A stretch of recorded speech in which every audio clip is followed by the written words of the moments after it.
Tesla is an amazing company. They've done a spectacular job. I cannot say it more clearly, but I am a bear. Craig, I just almost spilled coffee on myself. I saw your price target across the screen, $150. Hey, I'm Stephen and this is Solving the Money Problem. If you're new, welcome. If you're not, welcome back. So in this video, I'm reacting to some comments from stock analysts, using the term slightly loosely there. Craig Irwin, who believes Tesla stock is going to crash over 80% to $150 per share, yet at the same time is extremely bullish on the company.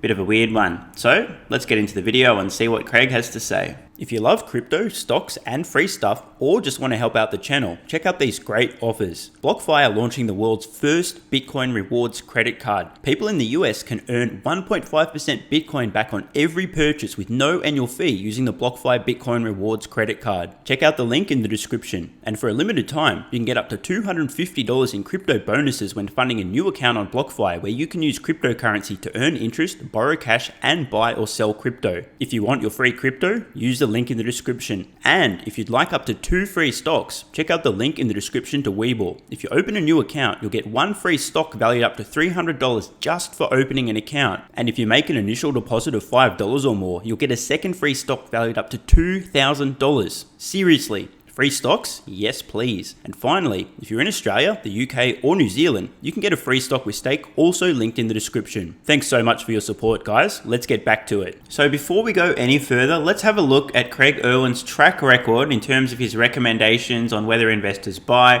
hold, or sell Tesla stock. Craig's been covering Tesla for a very long time. Here we are over on tipranks.com. Not again. Oops, hang on. There we go. Sorry, just my homepage. So we can see here Craig Irwin's performance over the last 12 months. He's got about a coin toss success rate, just under in terms of his stock picks, almost 50% being successful. So I guess if you were tossing a coin, you'd be about on par with Craig Irwin. Anyway, moving on. Let's see what he's had to say about Tesla stock. So we can see Craig's been covering Tesla stock for 8 years, the better part of a decade now. This is a very curious graph in terms of looking at his recommendations. Let's explore why. His average profit on the stock, about minus 60%. Not so good. But let's have a look here. Back in 2013, so this is about a year after the Model S has been released, starts winning every award ever. He's recommending investors hold Tesla stock. This is at a split adjusted price of $20 or so per share. Later in 2013, he begins recommending investors buy around $30, $35, $20, $35 per share, $40, getting towards $50 per share, now over $50 per share, and he's recommending investors buy Tesla stock. Curiously, no more recommendations for almost half a decade, and then, oddly, strangely to me at least, with Tesla stock effectively the same price it was almost half a decade earlier, resumes coverage and is just recommending that investors hold, despite the fact that Tesla stock is basically the same price it was almost 5 years ago, and they've continued to grow, scale, execute. I mean, seems a little bit odd. More strange than that, recommends investors buy at just over $40 per share in 2019, then switches and reverts back to hold, and then, strangely, recommending investors sell Tesla stock. Now, let's check this out. Craig Irwin here recommending on October 29, 2019, almost the same time I started this channel, that investors sell Tesla stock at just over $60 per share. But hang on a minute. Wasn't he recommending investors buy Tesla stock 5 years earlier at almost the same price? What's going on here? It's almost as if Tesla's stopped growing, they stopped releasing new products, they lost all their engineering talent, the competition came all over themselves, came to market. And then some 420 IQ recommendations here, investors sell Tesla stock, and then obviously Tesla goes to the moon, now reverted once again to hold. So I think the picture we can paint here is Craig is kind of all over the shop here, does not have a good track record on this stock, very inconsistent, doesn't seem to be a whole lot of logic behind these recommendations. I'm just going to hypothesize now and think out loud. I'm obviously hallucinating, but is it possible that somewhere in this 4 to 5 year period, somebody dropped a large pile of cash in Craig's lap and said, hey dude, stop recommending people buy Tesla stock? Obviously that didn't actually happen, but I mean, what happened here? No coverage, and then suddenly he starts covering the stock again. It was a buy here at these prices, yet suddenly it's no longer a buy here at these prices after Tesla executed brilliantly for almost half a decade. Bit strange. Just one final important point before we move on here. This guy today has a $150 price target for Tesla stock, expecting it to crash by more than 80%. Yet in 2013, when Tesla stock was about a third that price, And Tesla did revenue in the previous financial year, the only available information at the time to Craig, of just $400 million. He was recommending people buy the stock at about $50 per share. So Tesla has literally increased their revenues by about 100 times, not 100%, 100 times, from around $400 million for the full financial year in 2012 to about $40 billion. That's how much revenue Tesla will do this year approximately. They've increased their revenue 100 times. And yet Craig believes that Tesla stock is worth just 3 times what it was when he was recommending people buy it almost a decade ago. Something doesn't add up. Now, I'm not suggesting that Craig Irwin is an oil shill or a short puppet. I'm just thinking out loud because this seems a little bit strange to me. Am I a little bit crazy, guys? Do you agree? It seems a little bit strange given the increase in financials, revenue, vehicle sales, profitability, blah, blah, blah, blah, blah, the rate of growth that Tesla has continued to maintain over that period of time. Do you find it a little bit odd that Craig Irwin was recommending people buy Tesla stock 2013 at $50 per share and now believes it's worth just $150 per share? Is that a little bit strange, or is it just me? So with that very important groundwork laid, let's see what Craig has to say about Tesla stock today. Craig, how big do you think the Cybertruck will be? And do you think they'll actually start making this thing in early next year? You know, the Cybertruck's been pushed 3 times. I would not be surprised to see it pushed again. And I think personally that the design is too polarizing. Now, there are some people out there that love it. Just like I am a skeptic on Tesla overall, I'm definitely skeptical on the Cybertruck. I think there's some better options coming from other big names out there, household names that you already mentioned, and then companies that might be doing IPOs right now, and other companies with established businesses launching EVs in the market today. So we'll see. I'm a skeptic. I don't expect Cybertruck to be all that big.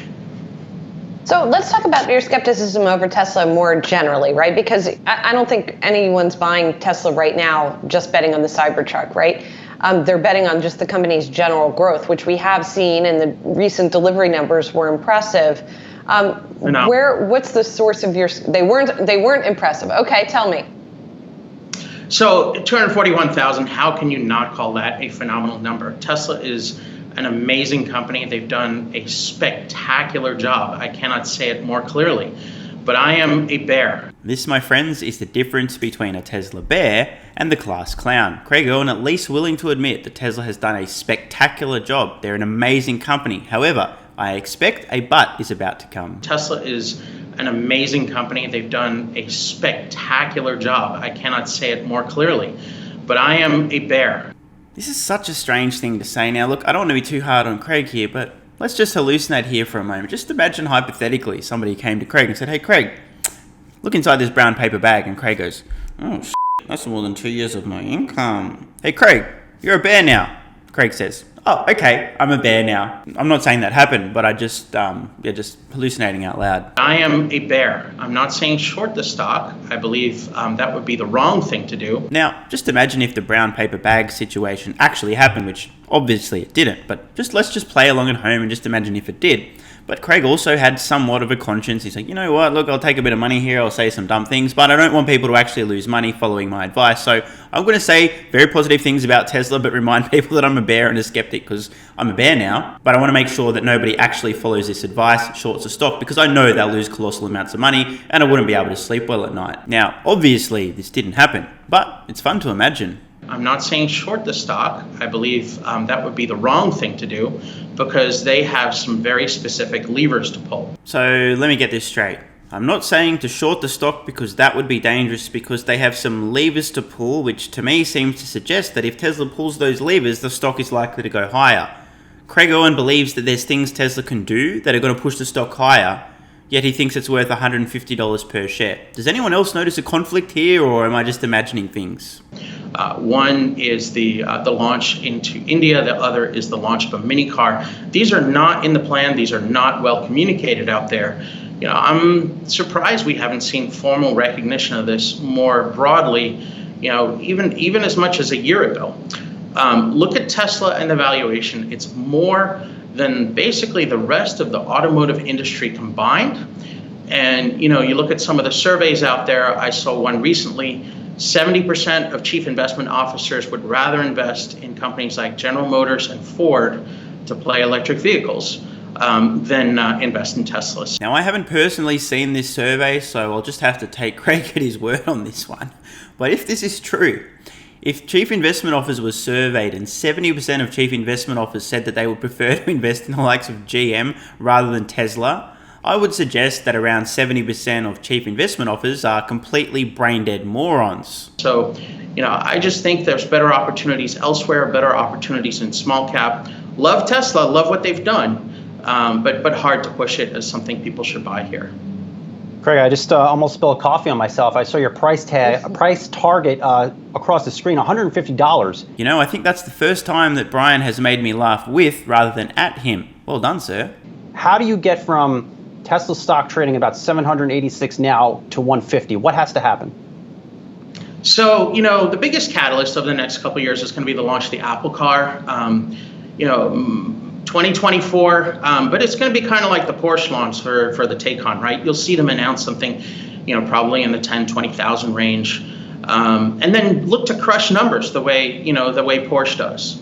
The technology in that car I expect to also be amazing, bleeding edge technology, typical of Apple. Right. So the first catalyst to drive Tesla stock toward $150 per share is Apple unveiling a car with superior or equal technology to Tesla. Just like that. Still waiting on this Apple car. We've been hearing headlines and rumors about this for a decade now. The market share erosion we're going to see from the abundant brands launching into this market is going to be a significant factor.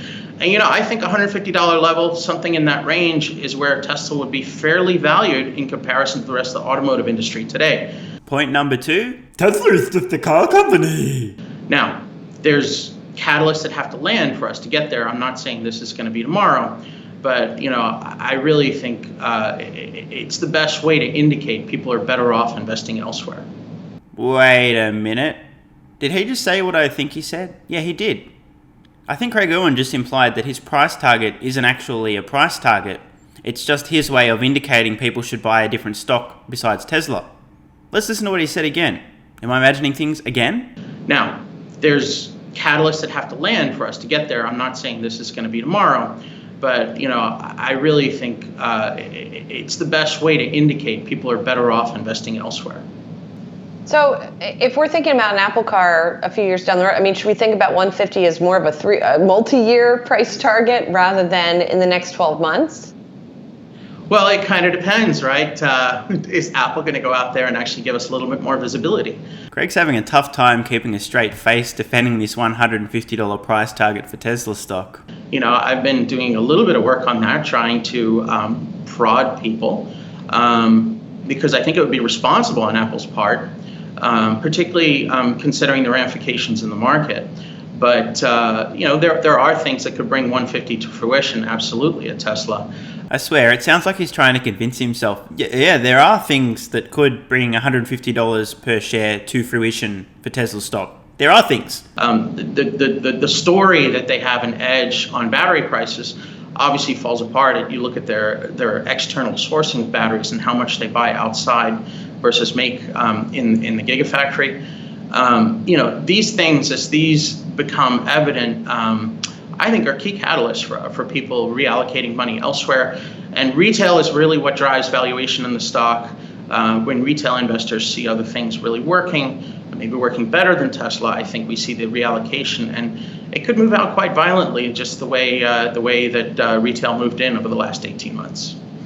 And Craig, if you are in fact one of those retail investors that have stayed long Tesla and been a supporter out there on social media, what have it, should you be scared by what General Motors has announced this week in terms of EVs?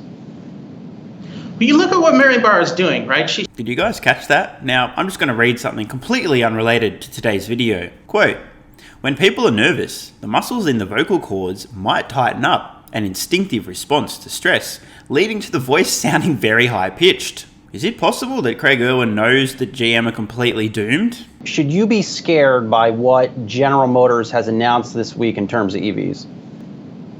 But you look at what Mary Barra is doing, right? She's being very strategic. A good illustration of what she's doing is available from the The investment with EVgo and tripling their network.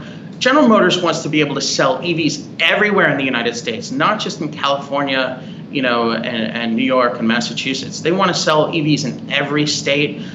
They're looking to have charging in underserved regions where they expect to probably sell EVs. Poor guy is really struggling to keep it together here. He's talking about GM where they expect to probably sell EVs. They're laying the groundwork properly to be able to make this a material portion of their mix going forward. There's several other discrete items we can point to, others that they're pointing to over the course of their Analyst Day. But General Motors should not be underestimated. It is an American icon. Smoking hot point there from Craig. They're an American icon. That's all they'll need to successfully transition from ICE manufacturing to EVs. Who cares? They don't need any software expertise, talent, or experience. They don't need any AI experts whatsoever. No technological understanding. They don't need any battery technology. Pouch cells are fine. Shout out to the Ultium platform. Having a competent leader isn't even important. They don't even need to partner with any companies like Nikola or Fraudstown Motors because they're an American icon. Craig, finally, I wanted to ask you about something else that is a potential risk with Tesla that is perhaps not talked often enough about. And that is the safety record of the car, both with some of the fires that we've seen and with the autopilot, which is not really an autopilot, but that's a separate discussion maybe, or maybe that's part of this discussion.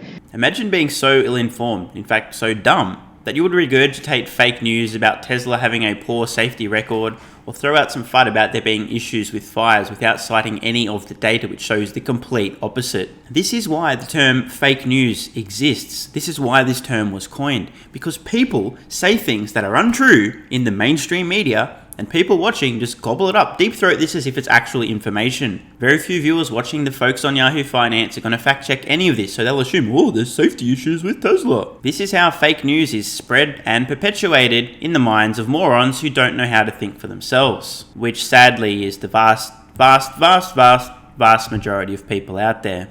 And it wasn't just the FUD about Tesla, safety record, fires, etc. This ill-informed Muppet also made a comment suggesting that autopilot isn't really autopilot. Well, hey, let's learn. What is autopilot? An autopilot is a system used to control the path of an aircraft, marine craft, or spacecraft without requiring constant manual control by a human operator. Autopilots do not replace human operators. Instead, the autopilot assists the operator's control of the vehicle. Let's read about Tesla's autopilot. Autopilot advanced safety and convenience features are designed to assist you with the most burdensome parts of driving. And let's continue. Current autopilot features require active driver supervision and do not make the vehicle autonomous. Now, call me crazy here, but it seems to me that Tesla's autopilot is in fact an autopilot per the definition we looked at on Wikipedia. How big a deal is that? Is it going to be a problem? I mean, investors seem to have mostly shrugged off those kinds of concerns. So it really depends on who you talk to, right? If you talk to someone that owns a Tesla, they absolutely love the autopilot. They love the full self-driving features. I talk to a broad range of different people, right? If you talk to investors, they find the concept of optical illusion, which is really what's mostly behind these crashes, as extremely scary, right? That means that Tesla said, you know what, shrug our shoulders, a level of accidents is acceptable. That's not something you see as far as behavior out of the other automakers. Then when you talk to ADAS experts, people that are on the bleeding edge of technology in the automated driving system market, the resolution available in the Tesla cameras, the hardware in the cars, is inadequate to deliver the level 4 at any level of functionality that would have safety consistent with what we expect basically from the airline industry, the most automated transportation industry right now. I personally find it highly problematic. It's going to come down to politics at the NHTSA, board hearings and whether or not they want to force something on Tesla. You don't want to destroy a company that's being so successful, but there really does, in my view, need to be a tighter focus on safety for consumers. So I hope you guys and girls have enjoyed this video. It's always fun to watch some stock analysts, using the term loosely once again, humiliate themselves on television because the internet never forgets. Let me know in the comments below, do you guys and girls actually think that Craig Irwin believes in his own $150 price target for Tesla stock, or are there maybe some ulterior motives? I'm Stephen Mark Ryan, this is Solving the Money Problem, and I love you all. And don't forget the BlockFi Bitcoin Rewards credit card where you can earn 1.5% Bitcoin back on every purchase. There's a link in the description. You can also earn up to $250 in crypto bonuses when funding a new account on BlockFi, also linked below. And finally, don't forget your free stocks with WeBull and Stake, also linked in the description. These great offers also help out the channel. Thanks so much for watching. Let me know your thoughts in the comments below. And of course, if you have any ideas for future videos, let me know. I read all your comments. P.S. If you're still watching, you're awesome. If you'd like early access, exclusive videos, regular Q&As, our private Discord server and more, consider supporting the channel at patreon.com/solvingthemoneyproblem so I can keep creating content for you guys. There's a link in the description. You can now also become a member of the channel for some exclusive perks. To learn more, click the join button next to subscribe. And don't forget to check out our merch store. Either way, the best form of support is you being here and watching, so thanks again.